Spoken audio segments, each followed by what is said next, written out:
కీర్తనలో 122వ అధ్యాయము. మన భజన నవీన్ ప్రకాష్ చదువుతాడు. కీర్తనల గ్రంథము 122వ అధ్యాయం.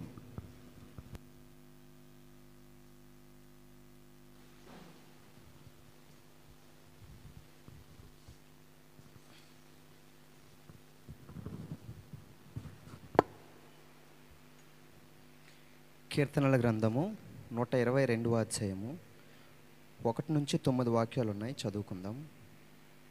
యెహోవా మందిరమునకు వెళ్ళుదమని జనులు నాతో అనినప్పుడు నేను సంతోషించితిని. యెరూషలేమా, మా పాదములు నీ గుమ్మములో నిలుచుచున్నవి. యెరూషలేమా, బాగుగా కట్టుబడిన పట్టణము వలె నీవు కట్టబడి ఉన్నావు. ఇశ్రాయేలునకు నియమింపబడిన శాసనమును బట్టి యెహోవా నామమునకు కృతజ్ఞతాస్తుతులు చెల్లించుటకై వారి గోత్రములు, యెహోవా గోత్రములు అక్కడికి ఎక్కి వెళ్ళెను. అచ్చట న్యాయము తీర్చుటకై సింహాసనములు, దావీదు వంశీయుల సింహాసనములు స్థాపింపబడి ఉన్నవి. యెరూషలేము యొక్క క్షేమము కొరకు ప్రార్థన చేయుడే. యెరూషలేమా, నిన్ను ప్రేమించువారు వర్ధిల్లుదురు. నీ ప్రాకారములో నెమ్మది కలుగును గాక. నీ నగరములో క్షేమముండును గాక. నా సహోదరుల నిమిత్తము, నా సహవాసులు నిమిత్తమును నీకు క్షేమం కలుగును గాక అని నేనందును. మన దేవుడైన యెహోవా మందిరము నిమిత్తము నీకు మేలు చేయు ప్రయత్నించదను. దేవుని తన పరిశుద్ధ వాక్యం మనందరి వినికిడిలో దీవించి ఆశీర్వదించును గాక. దేవునికి మహిమ. దేవుని వాక్యం కొరకు మరి సంఘంలో ఆత్మ ప్రేరేపణ కలిగిన వారు ఒకరు ప్రార్థన చేయవలసిందిగా దేవుని సన్నిధానంలో నుంచి వేడుకుంటున్నాను, మనవి చేస్తున్నాను.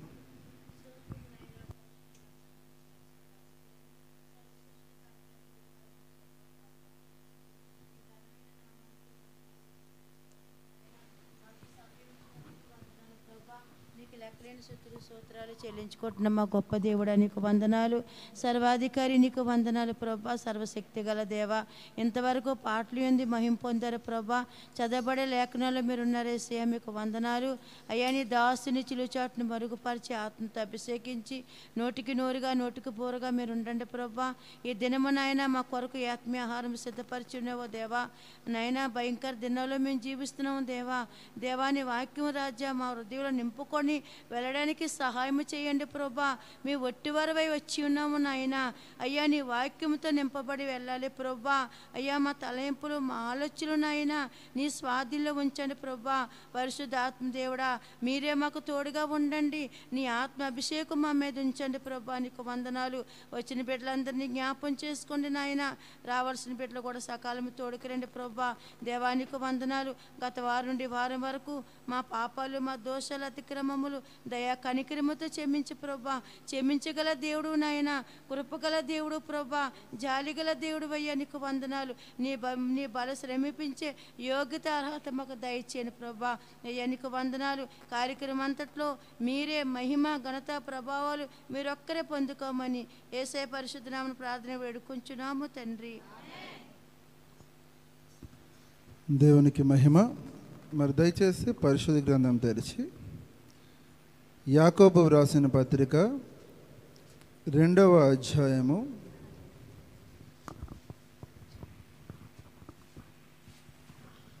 14 నుంచి 26 వచనములు. ఇందులో ప్రధానముగా 20వ వచనమును ధ్యానం చేద్దాం. వ్యర్థుడా, క్రియలు లేని విశ్వాసము నిష్ఫలమైనదని తెలుసుకొని కోరుచున్నావా? Question mark. ప్రార్థన చేసుకుందాం. మహాపరిశుద్ధుడైన తండ్రి, ప్రేమమయుడా, కనికర సంపన్నుడా, సర్వాధికారి, అనంత జ్ఞానము కలిగిన వాడా, నీకు వందనములు, స్తుతులు, స్తోత్రాలు చెల్లించుకుంటున్నాం. ఇదిగో ప్రభా, మరొకసారి నీ మందిర ఆవరణంలో సమకూడిన నీ బిడ్డలందరినీ జ్ఞాపకము చేసుకొని, అలుపుడును దీనదాసుడునైన ప్రభా, నీ సన్నిధానంలో నిలవబెట్టుకు యోగ్యత లేని వాడిని అభాగ్యుడును, ఇదిగో ప్రభా, నీ రక్తము చేత నన్ను పరిశుద్ధపరిచి, నీ ఆత్మ చేత నన్ను నిలవబెట్టి, నీ సన్నిధానంలో నిలవబెట్టుకు తగిన యోగ్యతనిచ్చినందుకు కృతజ్ఞతలు చెల్లించుకుంటున్నాము నాయన. ఈ దినము ప్రభా, నీవు మాట్లాడుతుండగా మేమందరము శ్రద్ధ కలిగి, నీ వాక్యం పట్ల ఆసక్తి కలిగి, తండ్రి, నీలో మేము జీవించే కృపను అనుగ్రహించండి. వాక్యమును అడ్డగిస్తున్న దుష్టుని యేసు నామములో బంధిస్తున్నాము తండ్రి. దేవా, నీకే కృతజ్ఞతలు చెల్లించుకుంటూ నీ పరిశుద్ధాత్మ అభిషేకంతో నింపి నడిపించమని, వినగలిగే చెవి, గ్రహించే హృదయము కూడి ఉన్న మా అందరికీ దయచేయమని యేసుక్రీస్తు నామమున ప్రార్థన అడిగి వేడుకొనుచున్నాం తండ్రి. ఆమేన్. దేవునికి మహిమ కలుగును గాక. ఈరోజు చదవబడిన లేఖన భాగముకు ముందు పోయిన వారం మనం దేని గురించి ధ్యానం చేసామండి? దేవునికి స్తోత్రం. అయ్యో వీరికి శ్రమ. ఎవరు వారు? కయ్యూను, బిలాము, కోరాహు. చాలు, ఈ మట్టుకు జ్ఞాపకం ఉంటే మిగిలిన సబ్జెక్ట్ అంతా మీ దగ్గర ఉన్నట్టే. అయితే ఈరోజు ఒక క్వశ్చన్ మార్క్. మొట్టమొదటిగా దేవుడు అంటున్నాడు, వ్యర్థుడా అని సంబోధిస్తూ, క్రియలు లేని విశ్వాసము మృతము. అంతే కదా, నిష్ఫలమైనదంటే మృతము. సాధారణంగా మనం మాట్లాడుతున్నప్పుడు అంటాం, క్రియలు లేని విశ్వాసము మృతముతో సమానము, అంటే పనికి రాని దానితో సమానం. అయితే క్రియలు అంటే ఏమిటి? క్రియలు అంటే ఏమిటి? విశ్వాసము అంటే ఏమిటి? ఇది చాలా ప్రాముఖ్యమైన విషయం. ఈ సబ్జెక్ట్ చెప్పడానికి మన దగ్గర ఏం లేదు, టైం లేదు. ఎందుకంటే ఈరోజు చాలామంది పాటలు పాడి దేవుని నామాన్ని మహింపరిచారు. అయితే ఈరోజు వాక్యము కంటెంట్ మాత్రమే మీకు చెప్తాను. క్రియలు లేని విశ్వాసము. విశ్వాసం అంటే ఏమిటి? మీరు చాలాసార్లు దేవుని వాక్యం విని ఉంటారు. అసలు విశ్వాసం అంటే ఏమిటి? దయచేసి ఒకసారి ఎవరైనా చెప్పగలిగితే చెప్పచ్చు. విశ్వాసము, ఉదాహరణకి పరిశుద్ధ గ్రంథంలో చూసినట్లయితే, నేనే చెప్తాను, జాగ్రత్తగా వినండి. విశ్వాసము, నమ్మకము తేడా ఉంది. ఈ రెండింటి మధ్య ఉన్న వ్యత్యాసం మనం కనుగొన్నట్లయితే చాలా విషయాలు మనకు తెలుస్తాయి. ఆల్రెడీ మీకు చాలాసార్లు ఒక ఎగ్జాంపుల్ చెప్పాను. అయితే ఈరోజు ఆ ఎగ్జాంపుల్ చెప్పను. విశ్వాసానికి, నమ్మకానికి మీకు అర్థమైన విషయంలో చెప్పాలంటే, మీకు ఒక రోగం వచ్చింది, ఒక జబ్బు చేసింది. మనం డాక్టర్ దగ్గరికి వెళ్తాం. ఏ విధంగా వెళ్తాము? ఆ డాక్టరు నాకున్న రోగానికి స్పెషలిస్ట్. ఆ డాక్టర్ దగ్గరికి వెళ్తే నేను బాగుపడతాననేది నమ్మకం. ఏమంటుంది దాన్ని? నమ్మకం. ఎందుకు? అతను డాక్టర్ కనుక, మెడిసిన్ ఇస్తాడు కనుక, అందులో నైపుణ్యం కలిగిన వాడు కనుక అతని దగ్గరికి వెళ్తే నా ప్రాబ్లం సొల్యూషన్ అవుతుందని దీన్ని ఏమంటారు? నమ్మకం. అదే రోగస్తుడు ఒక పాస్టర్ దగ్గరికి వెళ్ళాడు అనుకోండి, ఏమంటారు ఇప్పుడు? దీనిని విశ్వాసం అంటారు. యేసుక్రీస్తు దగ్గరికి వచ్చినప్పుడు యేసయ్య ఈ మాట అంటాడు, నువ్వు విశ్వసిస్తున్నావా అంటున్నాడా? 38 సంవత్సరాల వయసు అతని దగ్గరికి వెళ్ళినప్పుడు కూడా, అంటే దీర్ఘకాలం రోగం వాడికి తగ్గదు, డాక్టర్ల దగ్గర తిరిగాడా, ఇంకేం పనికిరాదు. అప్పుడు యేసయ్య ఆ వ్యక్తిని అంటాడు, నీవు విశ్వసిస్తున్నావా? నా మీద విశ్వాసం ఉంచుతున్నావా? ఎందుకు అడిగాడంటే, విశ్వాసం లేకపోతే ఆ రోగి బాగుపడడు. విశ్వాసం లేకపోతే తన జీవితంలో అనుకున్నది సాధించలేడు. ఎందుకు విశ్వాసం లేకపోతే సాధించలేడు అని మీకు డౌట్ అవ్వచ్చు. దేవుని యొక్క పరిశుద్ధ గ్రంథం ఏం చెప్తుంది అంటే, విశ్వాసము లేకుండా దేవునికి ఇష్టుడై ఉండుట, చెప్పాలి మీరు, అసాధ్యము. దేవునికి మహిమ, హల్లెలూయా. అర్థమవుతుంది. అసాధ్యం అంటే ఏం లేదు. దేవునికి ఇష్టుడై ఉన్నవాడికి ఎలా జరుగుతుందంటే, ఒక సామెత ఉంటుంది, వడ్డించేవాడు మనోడైతే ఎక్కడ కూర్చున్నా మనకు కావాల్సిన మనకి వచ్చేస్తాయి. అలాగే దేవుని యందు నువ్వు విశ్వాసం ఉంచగలిగితే, దేవునికి ఇష్టడై ఉండగలిగితే, నువ్వు ఎక్కడున్నా ఆశీర్వదించబడతావు. అర్థమైన వాళ్ళందరూ గట్టిగా చెప్పాలి కూడా, దేవుని మహిమపడతాం. అది కొడత గట్టి కొట్టండి. దేవుని స్తోత్రం. ఎందుకు చెప్తున్నానంటే, మీ విశ్వాసము దేవుని వ్యక్తపరిచేది చప్పట్లు. నాకు కాదు కొట్టండి. మీరు ఎవరు కొడుతున్నారు? దేవునికి. నా జీవితంలో దేవుడు క్రియ చేస్తాడని నమ్మినోడు ఎలా కొడతాడు? గట్టిగా కొడతాడు. గుడ్డి వృక్ష వాడికి కళ్ళు పోతాయి అనబడికి ఆడు ఎలా గరిచాడు? నెమ్మదిగా అరిచాడా? బెగ్గరగా అరిచినని ఉంటుంది. విశ్వాసం అనేది అర్థమవుతుంది మీ అందరికీనే? అర్థమవుతుంది. విశ్వాసం అంటే ఏంటి? పరిశుద్ధ గ్రంథం ఏం చెప్తుంది అంటే, చూడండి, హెబ్రీయు రాసిన పత్రిక 11వ అధ్యాయంలో చూడండి, మొదటి వచనం. విశ్వాసమనున్నది నిరీక్షింపబడు వాటి యొక్క నిజ స్వరూపమును, అదృశ్యమైనవి యున్నవనటుకు రుజువునై ఉన్నదే. దేవునికి మహిమ. హల్లెలూయా. విశ్వాసం అనేది ఏటట? నిరీక్షింపబడిన వాటి యొక్క అదృశ్యముగా ఉంటుందట. అది దృశ్యముగా కనిపించిన వాటిని నువ్వు నమ్మినప్పుడే విశ్వాసం. అర్థమవుతుందా? నా జీవితంలో మంచి ఉద్యోగం రావాలి, మంచి పొజిషన్కి వెళ్ళాలి అని చాలామంది అనుకుంటారు. కానీ ఆ పొజిషన్కి వెళ్ళాలంటే నీ విశ్వాసము ఎలాగ ఉండాలి? గొప్పదై ఉండాలి. నా దేవుడు సర్వ సృష్టికర్త, సర్వమెరిగిన వాడు, అనంత జ్ఞానము కలిగిన వాడు, ఆయన నాకు ఇస్తాడనే విశ్వాసం నీలో పెంపొందించబడాలి. అంతే కదా. నోవాహు జీవితంలో మీరు గమనించినట్లయితే, నోవాహుకు ఇంజనీర్ అండి. నోవాహు మామూలు పని చేసుకునేవాడు. దేవుడు దర్శించి, నోవాహు వర్షం పడుతుందివే, జలప్రలయం వచ్చేస్తుంది, నీవు నీ కుటుంబము రక్షింపబడాలి, నువ్వు ఒక ఓడ కట్టుకో అమ్మా. ఏం కట్టుకోమన్నాడు? ఓడ కట్టు, నేను నీకు చెప్తాను. నాకేం తెలుసు ప్రభువా కట్టడం అన్నాడా? నేను చేయలేను ప్రభువా అన్నాడా?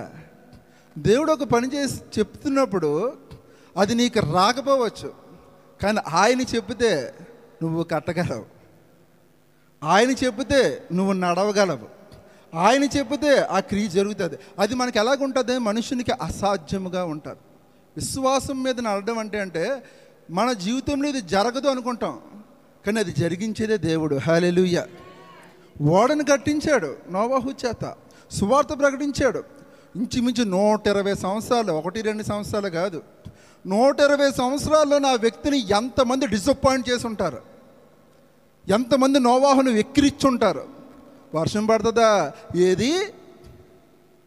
చాలామంది వెళ్ళిపోయి ఉంటారు. అయినా తన విశ్వాసాన్ని కోల్పోలేదు. దేవుని దగ్గర కూడా అడగలేదు, ప్రభా వీళ్ళందరూ నవ్వుతున్నారు ప్రభా నన్ను చూసి, నాకు ఒక్కసారి చిన్న చినుకులు పడినాయి, అప్పుడు మీరు నమ్ముతారేమో అని అన్నాడా? అటువంటి ప్రార్థన చేయలేదు. నా దేవుడు క్రియ చేస్తాడు, నేను చెయ్యవలసిన పని చెయ్యాలి. ఈరోజు యవ్వనస్తులేటి అవకాశం లేని వారికి అనేక అపనిందలు పడుతూ ఉంటాయి. నువ్వు దేవుడిని నమ్ముకున్నావంటావు, కానీ నీ భక్తి విషయంలోనే నేను లోపాలు కలిగి ఉన్నానని మనం ఆలోచించాం. కానీ దేవుని మీద అంటాం, దేవుడు నాకు దయ చూపట్లేదయ్యా, నేను అనేక జాబులకు నేను ప్రయత్నం చేస్తున్నాను కానీ నాకు కృప చూపలేదు, దేవుడు నా జీవితంలో ఈ కార్యం జరగలేదు అని దేవుడి మీద మనం నెపం వేసే రోజులు ఉండకపోలేదు చాలామంది. నా జీవితంలో కూడా ఈ సంఘటనలు జరిగాయి. కానీ మనం విశ్వాసంలో ఎదుగుతున్నప్పుడు, విశ్వాసం అంటే ఏంటో తెలియని జీవితం అప్పుడు, విశ్వాసం అంటే ఏంటో తెలిసినప్పుడు ఎలాగుంటుందంటే, నిరీక్షణకు ఆధారము లేదు. ఏం లేదు?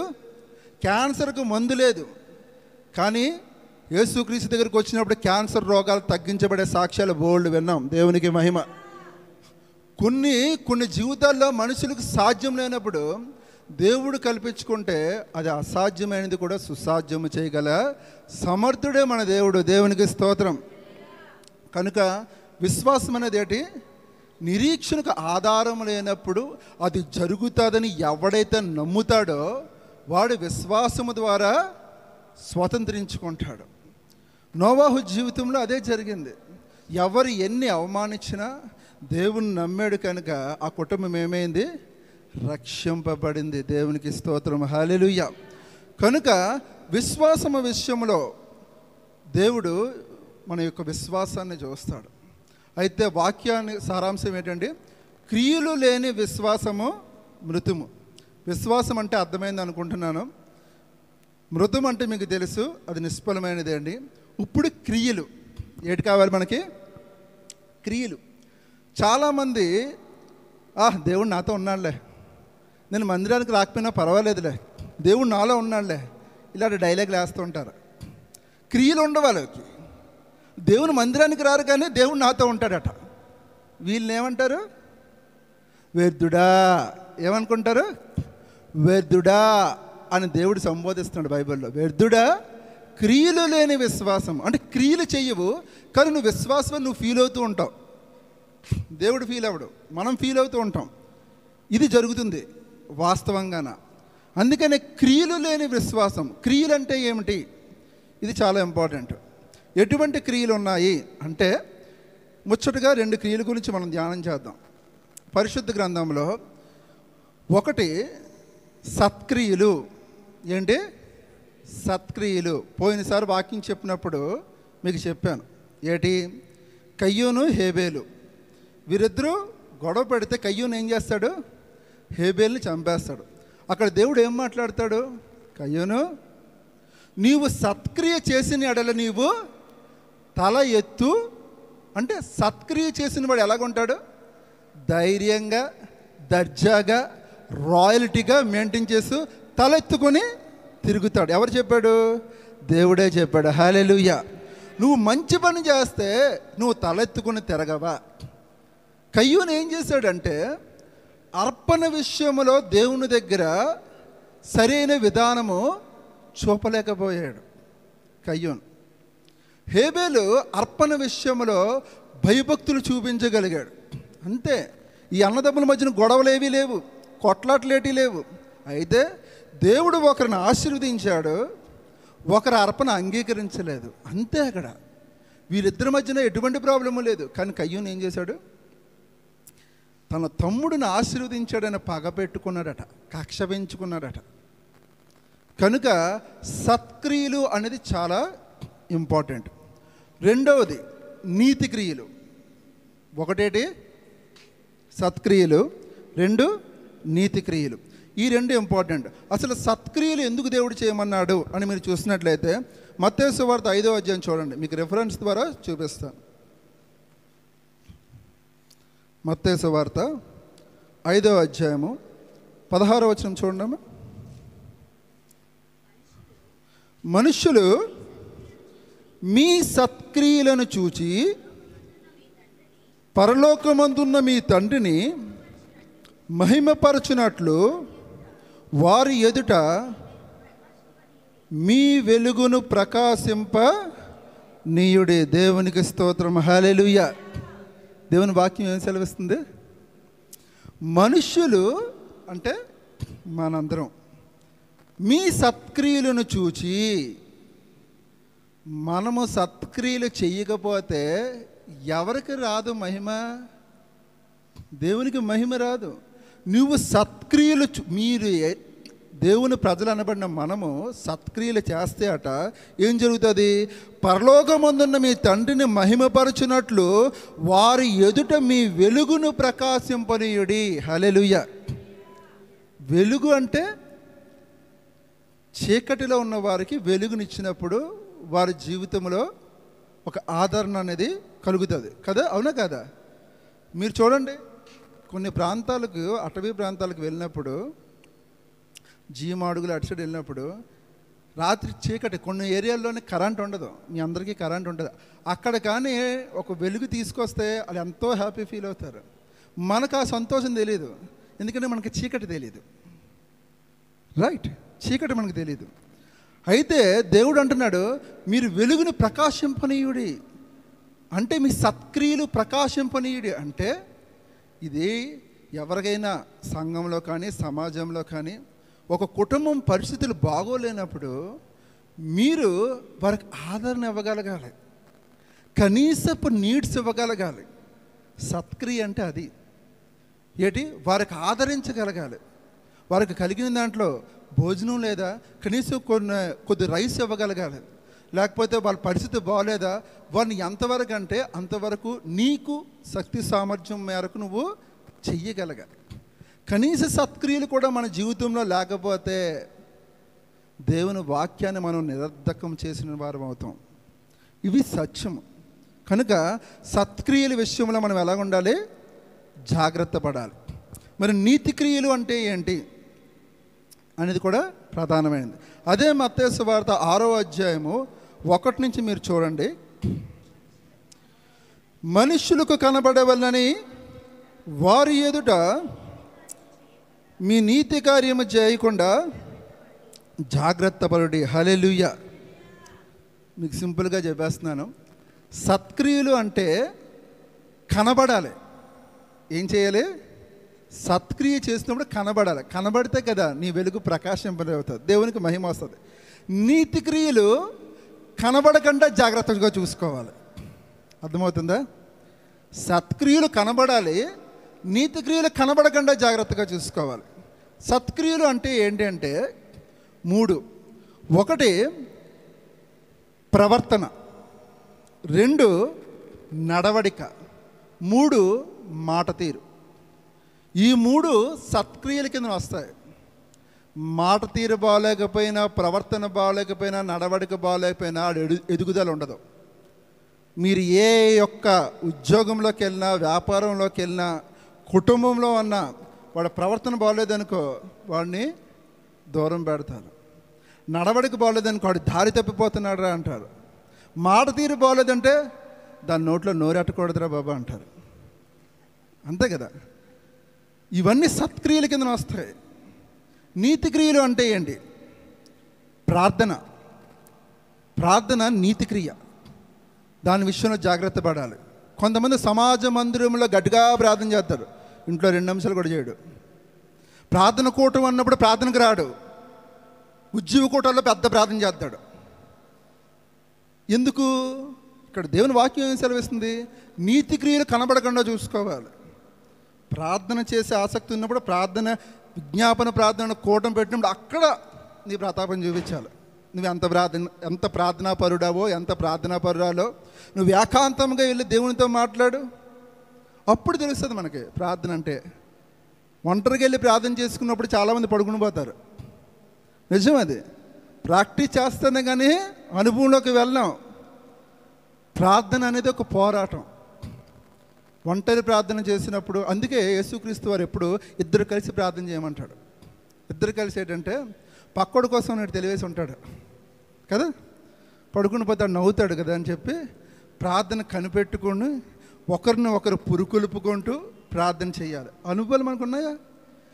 మందిరం అవైలబిలిటీగా ఉంటుంది 24/7 అవర్స్. కానీ ఏ 2 వ్యక్తులు వచ్చి మందిరంలో ప్రార్థన చేసే దాకడా కనిపించట్లేదు.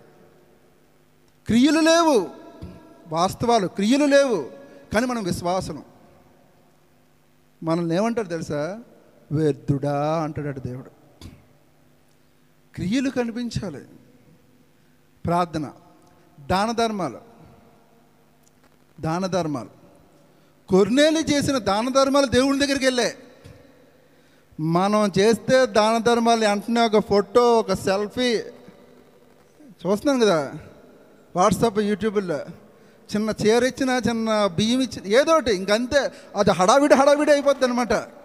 వైరల్ 4-5 ఫోటోలు మొక్క పెడతాడు, అంతే ఒక ఫోటో, వెంటనే పబ్లిసిటీ. లేదా నేను చెప్పింది వాస్తవాలు కావా?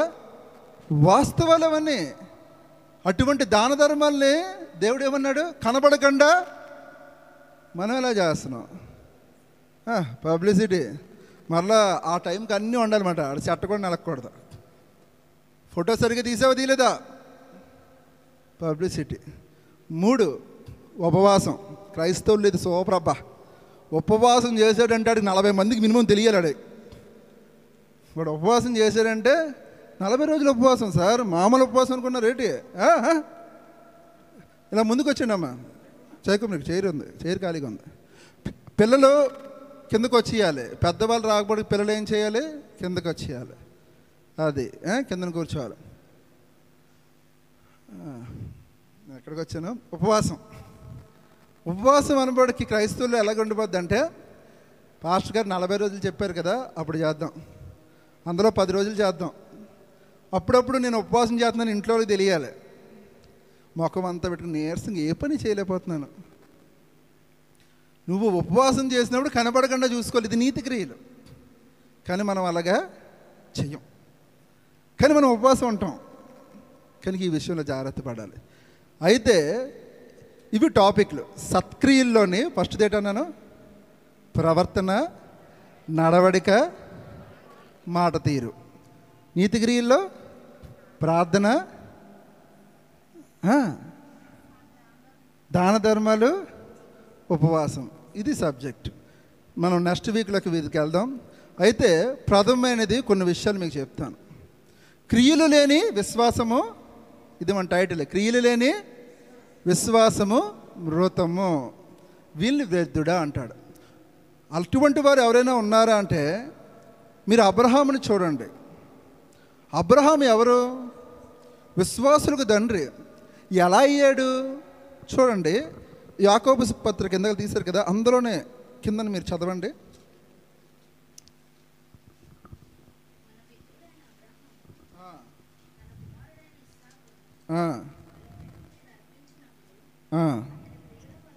అతడు క్రియల వలన నీతిమంతుడని తీర్పు పొందలేదా? విశ్వాసము అతని క్రియలతో కూడి కార్యసిద్ధి కలగజేసిననియు, క్రియల మూలముగా అతని విశ్వాసము పరిపూర్ణమైనదనియు గ్రహించుచున్నావు కదా. మళ్ళాకి వచ్చిన మార్కు ఏమన్నాడు దేవుడు? క్రియల రూపంలో విశ్వాసమును చూపించాడు కనుక క్రియలు జరిగిస్తే ఆ క్రియ రూపంలో విశ్వాసం ఏమవుతుంది? పరిపూర్ణమవుతుంది. పరిపూర్ణం కాని విశ్వాసాలు కూడా చాలా ఉంటాయి. కానీ దేవుడు అంటున్నాడు క్రియలు లేని విశ్వాసము, క్రియలు కలిగిన విశ్వాసము విలువైనది.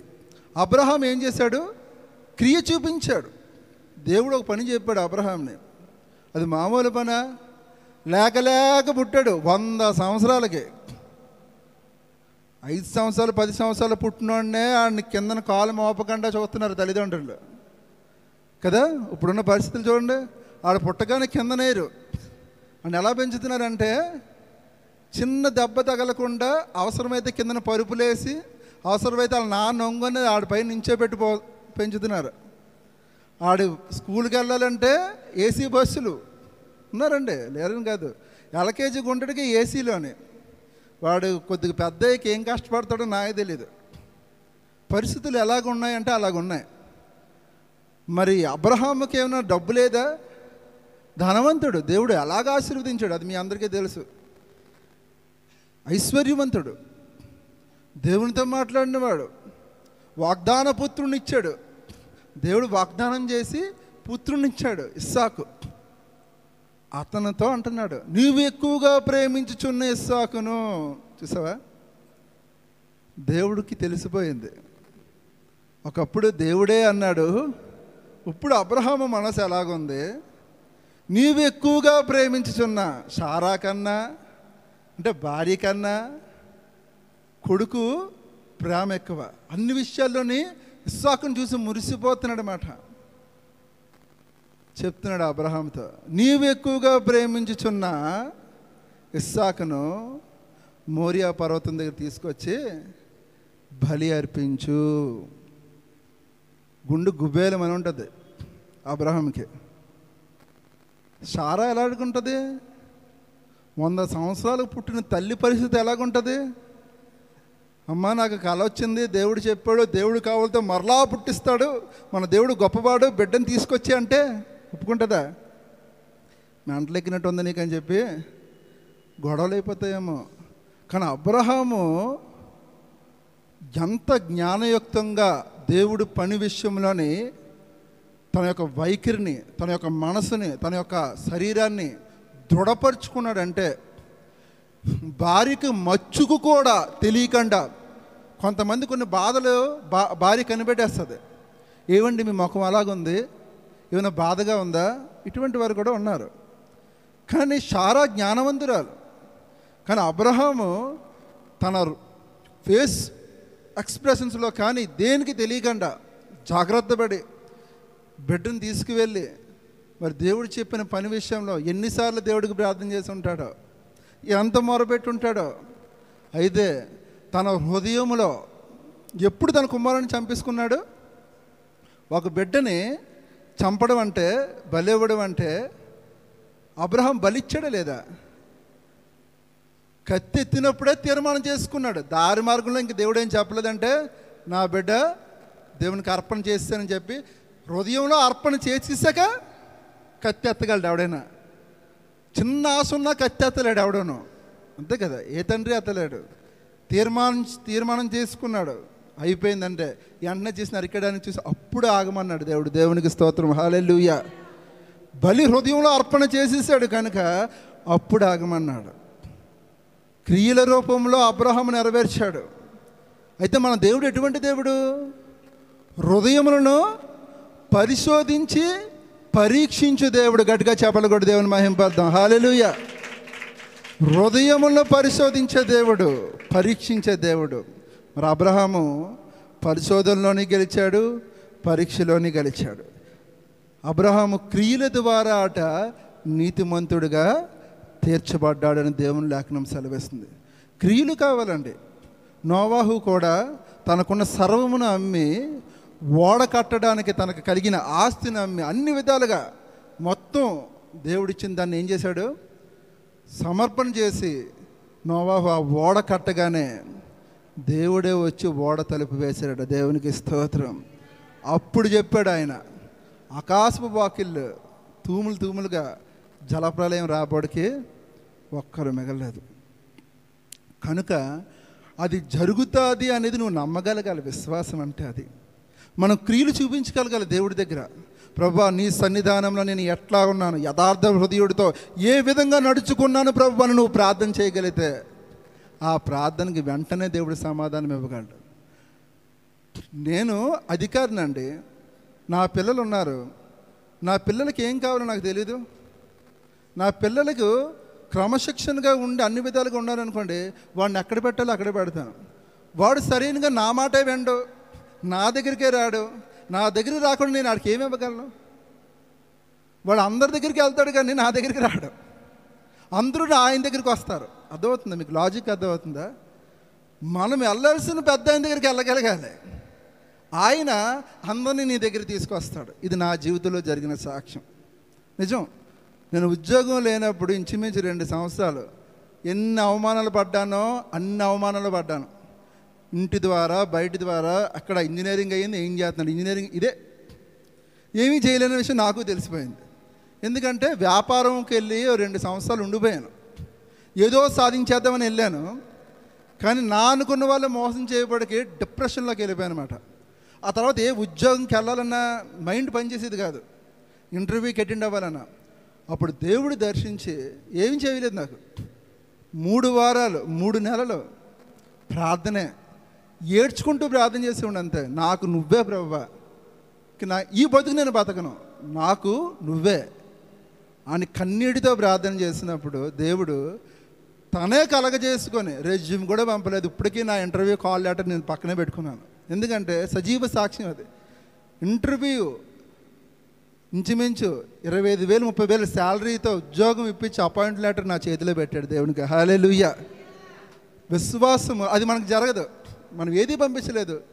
కానీ ఎలా జరుగుతుంది అంటే దేవుడికి అసాధ్యమైనది ఏదీ లేదు. హల్లెలూయా. నమ్మాలి, విశ్వసించాలి. నా దేవుడు గొప్పవాడు. నా దేవుడు భూమి ఆకాశములను శూన్యంలో వేలాడదీసిన దేవుడే. అధికారులతో మాట్లాడాడు. అబ్రహాము యొక్క భార్యను పట్టుకెళ్ళిపోతే రాజుతో మాట్లాడాడు. ముట్టుకుంటే చంపేస్తాను అన్నాడు. అంటే మనం ఎలాగున్నాము, మనలో ఫాల్ట్ ఉందన్నమాట. మనం విశ్వాసంలో, నేను అబ్రహాము అంటే విశ్వాసం కలిగి ఉంటే నా దేవుడు నా జీవితంలో కలగజేసుకుంటాడంట. హల్లెలూయా. అబ్రహాము జీవితంలో దేవుడు కలగజేసుకున్నాడా లేదా? ఎందుకు కలగజేసుకున్నాడు? అబ్రహాము దేవుని పట్ల విశ్వాసము. హెబ్రీ పత్రికలో ఇందాక చదివిన యాకోబు పత్రికలో చూడండి, లాస్ట్లో ఒక మాట ఉంటుంది. అబ్రహాము దేవుణ్ణి నమ్మెను, అది అతనికి నీతిగా ఎంచబడెను. దేవునికి మహిమ కలుగునుగాక. హల్లెలూయా. కనుక ఈరోజు క్రియలు లేని విశ్వాసము మృతము. కనుక ఈ విషయంలో అబ్రహాము క్రియల ద్వారా తన విశ్వాసాన్ని కనపరిచి దేవునికి మహిమను తీసుకొచ్చాడు. సత్క్రియల ద్వారా ఈ మనుషులకి ఈ లోకంలో మనం మహిమను చూపించగలగాలి. సత్క్రియలు అంటే ఏమిటి అనేది చెప్పాను. నీతి క్రియలు అంటే ఏమిటి, ఈ రెండు విషయము నెక్స్ట్ ఆదివారం మనం ధ్యానం చేద్దాం. దేవుడు ఈ మాటలు తన వెనుకడిలో దీవించి ఆశీర్వదించునుగాక. ఆమేన్. ప్రార్థన చేసుకుందాం.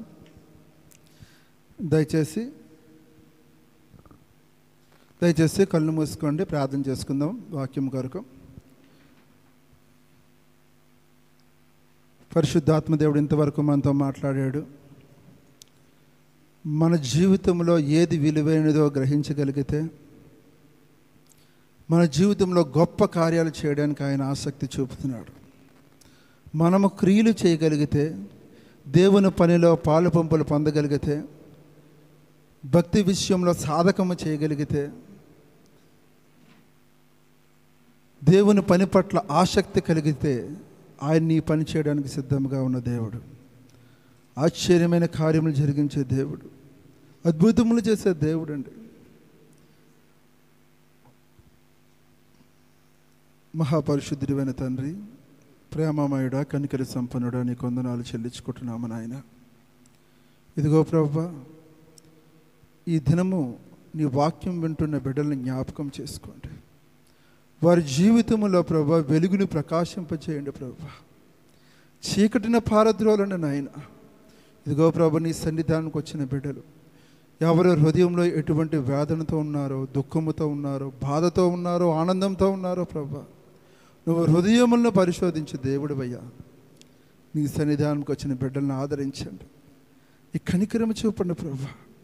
ఒక్క మాట చాలు ప్రభువా, మా జీవితంలో అద్భుతములు చేసే దేవుడు నాయన. మా జీవితంలో స్థిరపరిచే దేవుడు నీవే. నీ పనుల భారం యెహోవా మీద మోపము, ఆయన నీ ఉద్దేశంలో సఫలపరచునని సెలవిచ్చిన గొప్ప దేవుడివయ్యా. తండ్రి, నీ వందనాలు చెల్లించుకుంటున్నాం నాయన.